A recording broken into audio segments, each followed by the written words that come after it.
Welcome to the Do Life in a Body You Love podcast. I'm Nikki O'Day, and we are going to talk about any and every topic that will get you showing up bigger and bolder in your life. Weight loss, relationships, mindset, it's all on the table. It may not come out real PC, but if you're sick of motivational rah-rah talks that don't lead to any real change in your life, then you're in the right place. Let's jump into today's episode. What's up, Do Life in a Body You Love chicks? Today we are going to talk about snacking. And this was honestly like one of the hardest things for me to reel in when I was trying to lose weight, especially night snacking. And so there's different reasons why we're snacking, right? One is because we think that we're actually supposed to. So let's address that. The other is because we're actually hungry. So we'll address that. But then the other is just like it's a habit, right? Like I was raised in a house where to unwind at the end of the day, you watched television and you ate food. Like that's what you did. And so old habits die hard, right? So we're going to address all of those things, but I'm going to give you 7 hacks that you can implement to get your snacking under control if you know that this is something you struggle with. So for those of you who are already on my email list, you might have access to my 5 hacks. And if you don't and you want those, let me know. But this is those 5 hacks. Plus I'm throwing in a couple of bonuses. Okay. So first of all, how big of a deal is it if we're snacking all the time? Because there is this like philosophy out there that if we're eating all the time, we're firing up our metabolism. And so snacking is actually portrayed as like something that you do to help yourself lose weight. And the reality is that we should not be grazing all the time. It does not increase our metabolism. There is really good data that refutes that. It does not increase our metabolism. And so while it may be true that you don't want to be going so long without food that you're ravenous at the next meal, right? Or you don't want to be going so long without food that you're decreasing your metabolism. That can happen. But above and beyond eating like 3 meals a day, you increasing the amount of times that you're eating throughout the day does not fire up your metabolism. In fact, it can promote inflammation in the body. It can be more difficult for your gut health because your gut doesn't really get like this downtime to rest and repair. And let's like look at what humans typically did, right? Like go talk to your grandparents and ask them if they used to have like a middle of the afternoon snack and an after school snack for the kids and like all of this stuff. They didn't. It was you ate your meals, the end. Like I specifically remember even being at my grandparents' house and it was like after dinner, grandma cleaned the kitchen and the kitchen was closed. And you might have had a dessert with your meal, but then it was done, right? And people weren't having weight issues then either. So I don't think that we need to be eating all of the time. And snacking at night is particularly damaging because typically the things that we're snacking on at night aren't the healthiest, right? We're usually grabbing comfort foods. And so let's jump in to some of these hacks that I have for you. And we can kind of explain them a little bit more as we go. But the hack number 1 is for you to be getting more meals during the day. And so whether you're binging at night because you're hungry or you're just picking up food and mindlessly eating throughout the day and snacking like that, either way that it's going down for you, the best way to get that under control is to actually implement eating real meals, eating real balanced meals. That is what your body craves. That is what your body wants. And when we're not giving our body the fuel that it wants, then we find ourselves in this place where we're very impulsive with our food. Now we just want anything, right? Because we're hungry and we don't want to have to plan it and we don't want to have to cook it.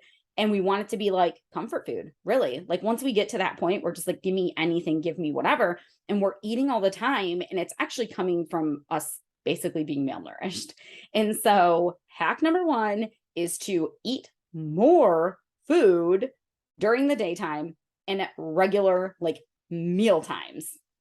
Hack number 2, have a healthy backup snack idea on hand for if you are truly hungry. All the rest of the hacks that I'm going to give you, by the way, are not for when you're truly hungry. They're for when you just want a habit snack or a stress relieving snack or a I'm bored snack, right? But hack number one, getting more food, that's for helping with the actual hunger. And then hack number two, having a healthy snack on standby. That is also for if you're really hungry. So here's what we got to do. We got to evaluate like, oh, I feel like grabbing food. Why do I feel like doing that? Is it actual hunger that's like coming from my belly and my body wants nourishment? Or is it my mind telling me, oh, I would just like to eat food right now? Because if you're like me, you just like eating food all the time. Like I eat when I'm happy, I eat when I'm sad. I'll eat any feeling that you throw at me. It doesn't matter. I eat all the things, right? Okay. So hack number three, this is for like, I'm not actually hungry. I just feel like snacking. And that is to not let yourself snack in front of the television. This one sucks, but it works so good, especially if your habit of snacking is tied to television eating like mine was. So you're kind of interrupting those two habits that are tied together, right? And then also because when we're eating in front of the TV, we're not paying attention. And so we don't feel when we're full, which if we're eating junk food, we don't usually feel full until the bag's gone anyways, right? But even if you could determine that you were full, you won't if you're engrossed in something that's really holding your attention, like the television. Now it could even be your smartphone. Maybe you're watching reels or you're watching YouTube videos or whatever it is. Try to turn off your tech and just like be present with the food. Now, if you're laying around feeling really tired and lazy and you just want to like eat a bag of Doritos and you've given yourself this rule that you're not going to eat at like on the couch in front of the TV, you have to go to the kitchen table to eat, you might still get up and have the snack, but you are much less likely to just sit there and gorge on it for the whole hour-long movie that you're watching, right? So not a fun one, but super effective. If you feel like you need something and you know that your body's not actually hungry, you can try having like a warm glass of tea or a warm glass of broth. Like I personally love broth if I feel like I need a snack. It does give your body a little bit of nourishment. It is quite filling. It's very satisfying, especially if you salt it. I love that one. The next hack that I have for you is to practice telling yourself, not right now, instead of telling yourself no. So we're all like children and we want the things that we can't have, right? So if you have like, let's say an ice cream habit after dinner and you're like, no, you're not having ice cream. You're trying to lose weight. And you're like lecturing yourself, right? What do you want more than anything now? Ice cream, because you told yourself you can't have it. So even though this seems like a super simple shift, I use this with my clients all the time. I use this with myself. It works like a charm. Instead of thinking, no, you can't have that, which is not true. It's not true that you can never have it, but right now it may not be serving getting you to your goals, right? So instead of no, it's just not right now. I'm just not going to have it right now.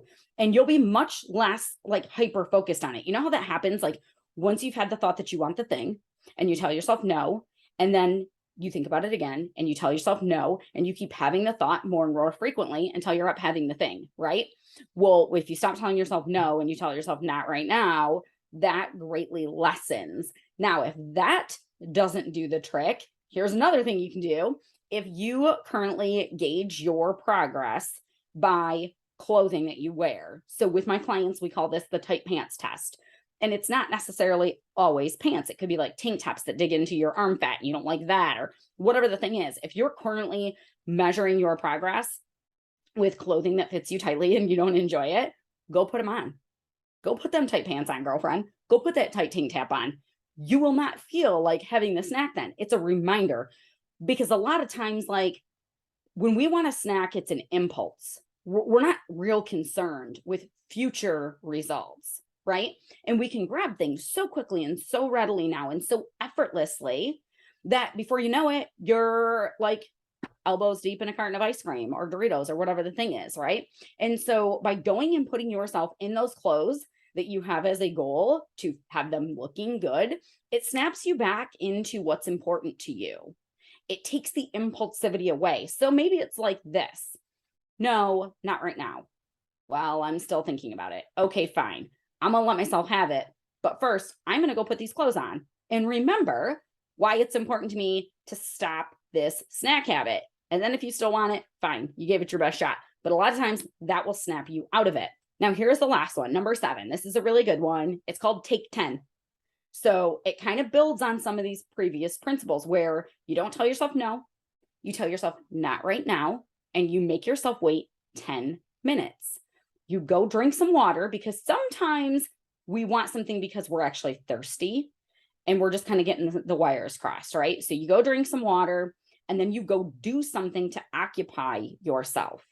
So if you're like a fidgety person, go do something with your hands, go knit, go whatever. If you just need some mental distraction, like go call your mom, call a friend, do something that's going to take your mind off of it. So you're not just sitting there and focusing on the thing that you can't have. And a lot of times by simply getting up and hydrating and making yourself ride it out for the 10 minutes, a lot of times the impulse will pass. So there you have it. There are 7 hacks. You can try one, you can try them all. I would love to hear how these work for you if you try them. By the way, reach out and let me know which one you did and how it worked. If one of them doesn't work, try another one. But it's so important that we get our bodies back in balance by eating like real meals, not super snacky things, even the healthy snacks. If we're not having regular meals and we're just snacking all the time, our body is still underfed and we can actually be over-energized, meaning too much energy coming in, not like energized. I didn't say that right, but like we have too much energy coming in, too much calories coming in, but they don't have the right amount of nutrients because we need balanced food. So switching from snacks to food is going to serve you very, very well. So I hope that this helps, and I will catch you on next week's episode. Thanks for tuning in. It is my mission to give women back the confidence that they need to show up bigger in their lives. Right now, the world more than ever needs women who are on fire and living their purpose. If you want to join me in this mission, there's a few things you can do. 1, you can share this podcast with the women in your circle. 2, you can join me in my Facebook group, Simplified Fat Loss, or you can subscribe to my newsletter at nikkioday.com.